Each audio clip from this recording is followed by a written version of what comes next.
সবাইকে ICT corner YouTube চ্যানেলের পক্ষ থেকে আরও একটি এনটিআরসি রিলেটেড আপডেট ভিডিওতে স্বাগতম জানাচ্ছি। আমরা এই ভিডিওতে কথা বলবো মেরিট লিস্ট নিয়ে। আমরা ইদানিং লক্ষ্য করছি ফেসবুক সহ বিভিন্ন সামাজিক যোগাযোগ মাধ্যমে 18তম নিবন্ধনে উত্তীর্ণ প্রার্থীদের মেরিট লিস্ট নিয়ে অনেকেই মিথ্যে তথ্য বা গুজব ছড়াচ্ছেন। অনেকেই বলছেন যে মেরিট লিস্ট পরে প্রকাশিত হবে। আসলে এমনটি হবে না।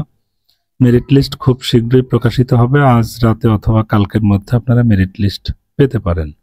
আপনারা ইতিমধ্যে দৈনিক শিক্ষা এই ধরনের কিন্তু একটা রিপোর্ট বা নিউজ দেখেছেন। আপনারা এনটিআরসিতে প্রবেশ করলে এনটিআরসির কম্বাইন্ড ন্যাশনাল মেরিট লিস্ট নামে যে অপশন আছে, মূলত সেখানেই আপনারা মেরিট লিস্ট পাবেন। তবে ভয়ের কিছু নেই। এখানে মেরিট কিন্তু এই 60,000 জনের মধ্যে আপনার মেরিট না। এখানে আপনার নিবন্ধিত বিষয়ে আপনার অবস্থান কত সেটা হচ্ছে আপনার মেরিট লিস্ট। সুতরাং অন্য সাবজেক্টের সাথে আপনার নিজের মেরিট হবে না।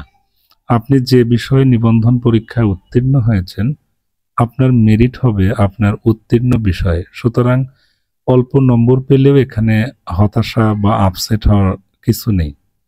কারণ এবছর শূন্যপদের সংখ্যা 1 লক্ষ প্লাস এবং এখানে 18তম শিক্ষক নিবন্ধনে উত্তীর্ণ হয়েছেন মাত্র 60,000 প্লাস। শুধু তাই নয়, 17তমতে যদি 10,000 প্লাস থাকে সেক্ষেত্রে 70,000 হবে। তারপরেও কিন্তু 30,000 অতিরিক্ত পোস্ট রয়েছে। সুতরাং যারা অল্প নম্বর পেয়েছেন এবং যারা দুশ্চিন্তায় আছেন যে আদৌ কি আমার অল্প নম্বরে আমার নিজ উপজেলায় চাকরি হবে, এরকম যারা দ্বিধাদ্বন্দ্বে আছেন, আমি বলবো অবশ্যই আপনার অল্প নম্বরেও আপনার উপজেলায় আপনার চাকরি হতে পারে।